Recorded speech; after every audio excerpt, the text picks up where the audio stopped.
we present My Word. A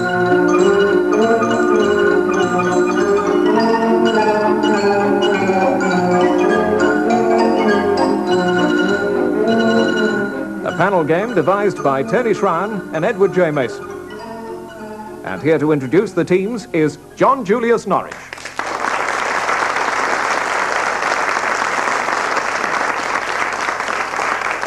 Thank you. Our teams for this week are Dilys Powell, Antonia Fraser, Frank Muir, and Denis Norden.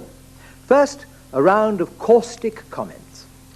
Can you suggest what it was that prompted the following uncharitable remark? Frank, Mark Twain said of something, "It is a tortoiseshell cat having a fit in a platter of tomatoes." What was it? Mark Twain was rather in the habit of issuing these somewhat Philistine comments. He also issued one about Titian's Venus, which he found revolting, and said that it was clearly commissioned by a bagnio, and then refused as being a little too hot. This was Turner's Slave Ship. Turner's Slave Ship is exactly what it was. It's a painting by Turner entitled The Slave Ship.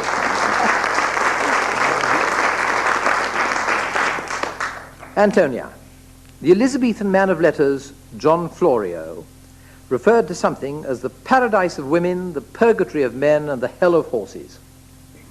What was it? Well, it obviously wasn't... Sounds like Harrod's Sale. Can I give you a clue? Da, da, da, da, da, da, da, da. Well, that's very exciting. It doesn't give me a clue. It's obviously I think if you were a footballer. the English royal family. England. England. England is right. 2 marks. Dilys. Sir William Gilbert, half of Gilbert and Sullivan, said of something that it was funny without being vulgar. Shakespeare? Yes? Somebody's Hamlet. Yes, somebody's Hamlet. 1 mark for somebody's Hamlet. 2 marks if you tell me whose Hamlet. Tree? Tree is right. Sir Herbert Beerbone Tree. One of the nastiest things that could ever be said, isn't it, really, about any Shakespearean performance. Sir Herbert Tree playing Hamlet. Funny without being vulgar. Dilys, an extra mark if you can tell me the middle name of Sir William Gilbert. Schwenk. Schwenk is right. An unusual Christian name, but Schwenk was his name. Schwenck. Well done. Extra mark. Just for kicks. Denis and Antonia. And also, to be fair, an extra mark if you can give me Sir Arthur Sullivan's middle name. I'll give you Jerome K. Jerome. Give me Jerome K. Jerome. Klapka. Thank you. No marks, but thank you. It was Seymour. Denis. The late Aneurin Bevan, the Labour politician, said of something that it was like paying a visit to Woolworths, everything in its place and nothing above sixpence. What was it? Was it metaphorical? I mean, in other words, he wasn't talking about a place, was he? No, he was not talking about a place. Is it of a person or a theory? It is partly of a person, it is not at all of a theory. I don't know. Well, he was always crossing swords with Churchill, but I don't think he'd say that about. He was a very witty man, and he was very accurate generally, No, so he wouldn't further apply back that to to Churchill. No, I don't know. It was a speech by Neville Chamberlain. Oh, Everything in its place and nothing above sixpence. Just like very good. Before we go into round 2, Frank and Denis, here are the quotations that you've been given for the last round. Frank, yours, lapsing briefly into French, is, I never miss a chance to sing if I can get one. Parlez-moi d'amour. Je t'adore. Denis, yours is Anchors Aweigh. A round of origins now and derivations. What was the origin of the following word or phrase, or from what did it derive? Frank. To go to pot. It means to become disillusioned and seek the solace of marijuana. That is possibly what it means. What does it come from? It comes from casting into the cooking pot the odd bits of gristle that are no use for anything else, to make a stew. It's what you did eventually with meat when it was fit for nothing else. Alas, no. It's actually believed to have originated in the classic custom of placing the ashes of a cremated corpse in an urn. Rubbish. That's what they say here. It's not Withdraw. rubbish. It's the ashes of a cremated corpse. That is not rubbish, Frank. The thing that one keeps on the mantelpiece. Never. Frequently. Antonia, can you tell me the derivation of the word inoculation? The derivation, well, it must come from nocio, doesn't that mean to harm? So you make it harmless by inoculating it. I would go along with that, and my committee. Yes. You're so clever. You're so clever. It's such a good idea that I should give you a mark. In fact, it's wrong. You did it so well and with such aplomb. And it is such a good idea, because nocio does mean to harm, as in innocuous.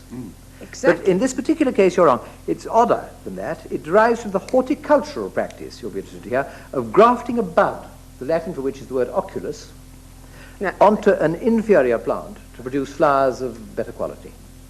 Dilys, the origin or the derivation of the word to ostracize. Ostracize. It's a classical word. It is? It derives from a classical system of voting in which you put an ostra into a box, and the ostra said no, out. Well, you're so nearly right. I shall give you a mark and a half. Thank you. It actually derives from the Greek word ostrakon, which actually was a clay or an earthen tablet on which apparently the Greeks recorded their votes as to whether somebody should be banished from society, i.e. ostracized, or not. But you were so nearly right, a mark and a half. Denis, an aftermath. The origin. This is one of those words that has no origin, actually. Somebody picked up a book one day, and there it was. It has no origin. It just came, it just appeared. growed. Suddenly, there it Aftermath. was. There was an awful feeling that you get following an arithmetic examination. And the man, it wasn't a conscious thought, he simply wrote it down like that. One of the few words in the English language with no origin or derivation. I give you a mark for being so wonderfully and inspiredly wrong. An aftermath is primarily, according to the Oxford English Dictionary, which ought to know, a second or later mowing of grass, or alternatively, the crop of grass that springs up after the mowing in early summer. That sudden moment when you gaze at the aftermath and you say, oh my God, I've got to do it all over again. That's the aftermath. Now, for a round of post-mortems, called upon to perform an autopsy upon the following fictional character, what would be your finding as to the cause of death? Frank. Socrates? Dr. No. Oh, Dr. No, he of the metallic lobster claws. He was buried in bird dung. Perfectly Guano. right. Guano, he was suffocated by burial in a mound of guano. From Dr. No, the eponymous title, I think it is, by Ian Fleming. Antonia. What does eponymous mean? Another question to be answered later.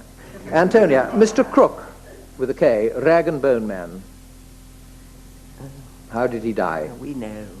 We know. We know. Oh, sir, they're mocking me from the other side of the school. We know. That's all in the game. You ought to have thought of that before you joined.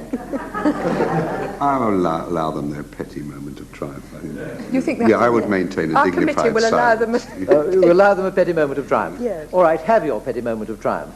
He died of spontaneous combustion. Spontaneous combustion is exactly what Mr. Crook did die of. When and where? He died in, was it Bleak House? I think it was Bleak House. Bleak He House died is in right. Bleak House, and he burst into cinders. That's right. He suddenly, as a result of handing old clothes in a fume of gin, he suddenly went pop in an explosion. Dilys, Madame Marguerite Gautier. She died of tuberculosis. She did. Conspicuous Where, consumption, you could call it. In bed, In bed, yes. in La Dame aux Camélias, In La Dame aux Camélias by one of all those Dumas. by There's exactly there are one or two. one or two. In fact, in this particular case, it was fils Fils. as opposed to pair, but let's not quibble. Two well-deserved marks. Well done. Denis, here's a stinker. I get- Cause of death of Mr. Bartholomew Sholto. And I'm supposed to perform the autopsy. Yep. And I would first of all say, have we established the identity of this man? I'm not touching him until we find out who Bartholomew Sholto is. Is it his real name? Believe it or not... Are we just going by initials on a piece of handkerchief or something? BS? No, Could it Mr. Bartholomew Sholto, and if I'm not very much mistaken, which I may be, his brother was very much involved, who was also called Sholto, and therefore should have known and identified the body. The body. Identified the body. If I'm wrong about that, please don't write in and tell me. Was it Bobby Sholto? Come back from going to sea. That's Shafter. It's another BS, actually. Criminal. You say identified the body. There was all this business of body. Oh, yes, he was murdered. There's a hint for you. I will give you a long guess. Is it Holmes, Sherlock Holmes? Holmes, it is. But I don't know anything further than that. Have a go. I don't. No, because You had a go with Holmes and it worked. Have another go within the Holmes canon and see what you can do. Was it a book or a short story? Was it a full-length novel or a short I story? think I'm right in saying it was a short book. A long short story or a short book? Novella. Speckled Band. No. Sign of Four. Hound of the Baskervilles. Which? You've said it. I'll give you all the marks you can get, i.e. 2, both the marks you can get, if of those 3 you get the right one. Sign of Four. Says Sign of 4 Antonia. is right. He's got it. Yes, But you have still... But you have still not told me what he died of. No, I'm not pushing my luck. Yeah. He didn't die of spontaneous combustion. No. It was permanent. Yeah. You'll never guess. No, I won't ever guess. He died of a dart from a blowpipe. Oh, that's right. However, I said I would give you 2 marks if you got the right sign of the 4, so 2 marks I must give you. I know you didn't get the answer precisely, but that's life. You get the 2 marks anyway. Frank, we are now moving on to a quick round of part words. What word is it that contains the following consecutive letters? G, A, M for mother, U, F. Can I shove other letters in between, like Gallimorphy? No, they're consecutive, those letters are, and uninterrupted. G-A-M-U-F. Who can move? Ooh. I've just said that. And then Sir said it wasn't true. Ragamuffin. Ragamuffin is right. Yes. Well done. 2 marks.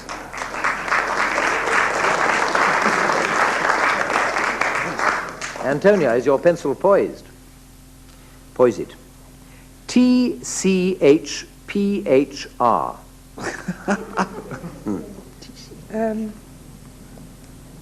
P-H-R, I see. P-H-R. T-C-H-P-H-R. Scratch frenzy? Yes, clearly. Okay. 1 mark for scratch frenzy. Right, now I must get some more marks. Frenia. Catchphrase. Catchphrase is right. 2 marks. 2 marks. Catchphrase. Dilys.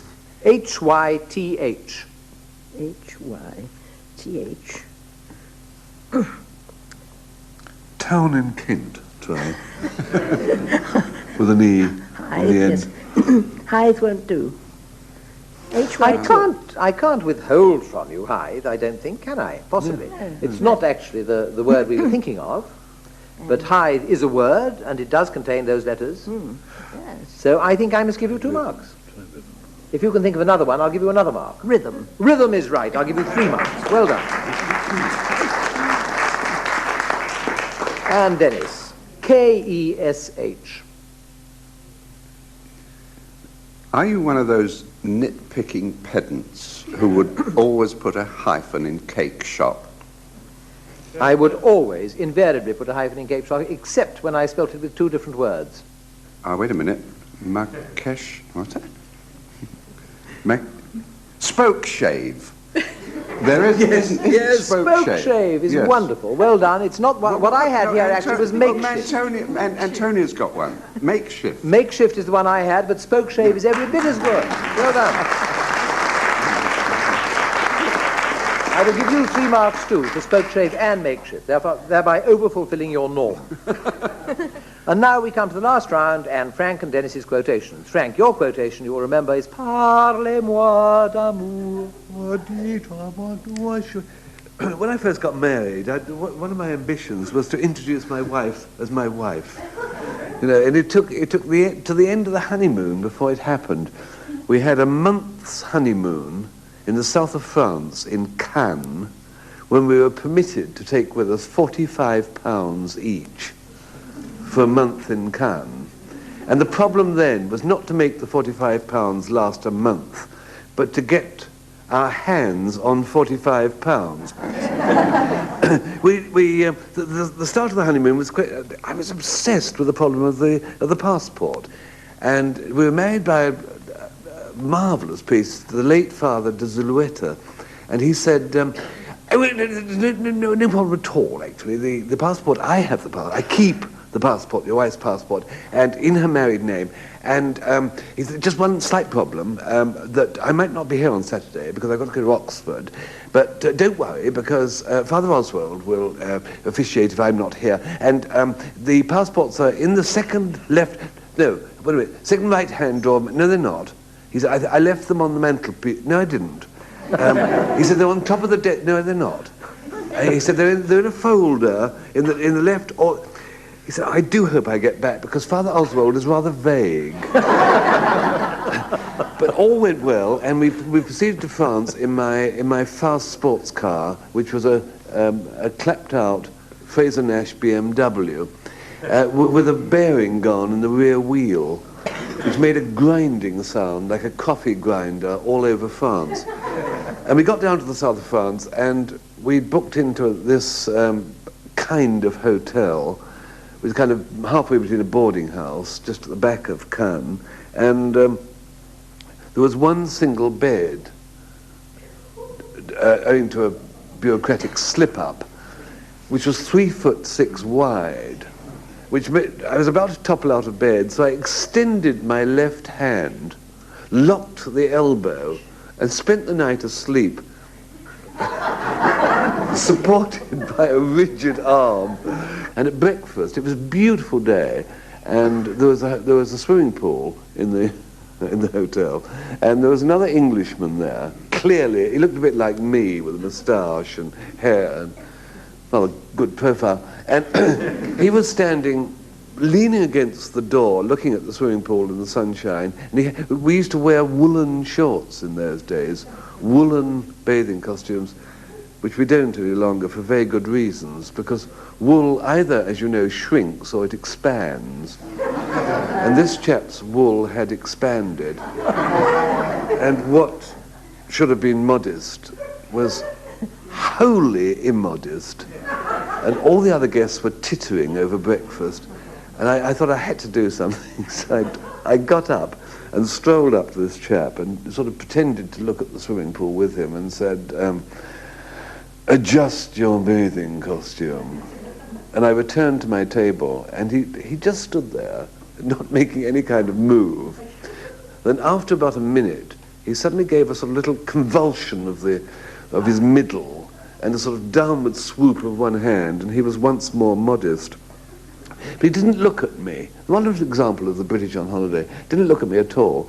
But as we were signing out at the reception desk about an hour later, he came clutching his raincoat with a hat on and a bag, clearly booking out. And still not looking at me as he passed on his way to the taxi, he said, "Thank you." On the way back, we got to Paris, and my wife was shopping, and I was sitting in a cafe talking to this very interesting Frenchman who said he was a composer, and he'd written this marvellous waltz song, which went da da da da dee da da da da da da dee, and he couldn't think of a title. I cannot think of the title for it. I cannot think of the lyric, the first line. And just then, my wife came back, and he said, "Oh, who's that pretty girl there?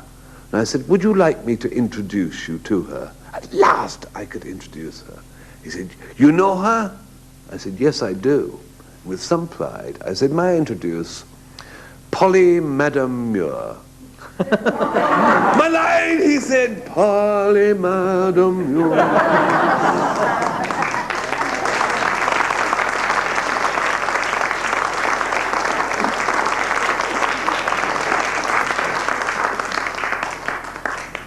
Your turn, Denis, with Anchors Aweigh. One of the most remarkable developments in the publishing world recently has been the boom in what's come to be called the human relationships industry. In other words, bestsellers about how to make other people like you or admire you or just trust you a little bit more. But you know what struck me about all those books? Although their effect must obviously have been that there are now more admirable, trustworthy and likable people around than there ever were in the whole history of the world, when you look at the world, well, could you really say that all those admirable, trustworthy and likable people have improved things in any way? So I got to thinking, maybe that really isn't how to improve the world. I mean, could it be that instead of flooding the shops with publications that tell us how to get on better with other people, perhaps the real way to improve things might be to teach people how to get on each other's nerves a bit more? And it was that blinding flash of illumination which led to this new monthly magazine I've been putting out, the one that's entitled, quite simply, Nasty. All it is really is a plain man's guide on how to give offence. Little tips on inexpensive ways to needle, antagonize, or in some way arouse rancor and animosity among those around you.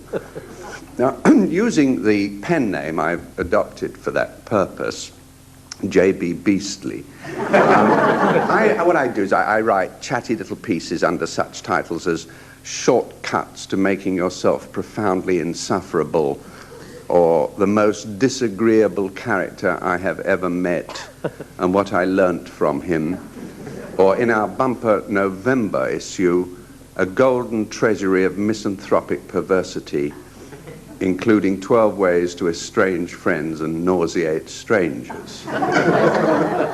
Now, what I can hear you asking, and with some eagerness, I fancy, what sort of behavior does Nasty recommend?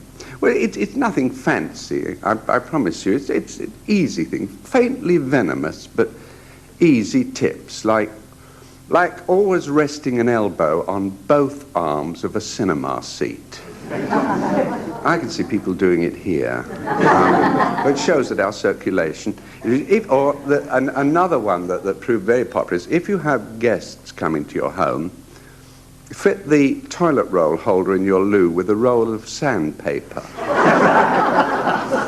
If you're in other people's houses, of course, you can be much more ambitious in your methods of alienating and being obnoxious. If it's someone with whom you're on terms of warm affection, why not borrow his wallet and lick all his postage stamps? Or, and here's a hint that's guaranteed to fracture the deepest interpersonal bond, how about pouring a few drops of Tabasco sauce in his nose drops? Now, not all of those aids to aggro are my own, of course. We've been getting many invaluable suggestions from our readers. A chap in Doncaster wrote to say he achieved awfully good results in hotels by simply crossing out the do not in the do not disturb signs. A suggestion from a lady in Cornwall is that before you pay your regular 6-monthly visit to a dentist, especially if he's a personal friend, always eat a sandwich of strong gorgonzola and garlic. And there's a little boy in Edgware, and this shows the scope of our readership. Only 7, this one is, but already he's made himself a pariah. And he did it all through the simple expedient of simply hanging round outside his local registry office and shouting "Daddy" to waiting bride. All in all, I can only tell you that Nasty magazine has had such an impact. We're now setting up a fund to establish a chair of aggravational research. But what I must remind you once again, is that the project got off the ground only because its contrary principle was seen to be so manifestly unsuccessful. In other words, because it has been so clearly demonstrated that other people being nice to each other isn't a way to set the world right, well, maybe, just maybe, rancor's a way.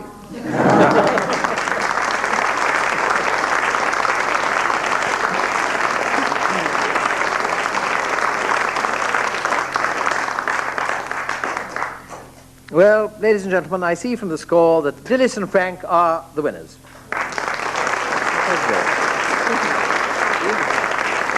And so now it's goodbye from Dilys Powell, Antonia Fraser, Frank Muir, and Denis Norden.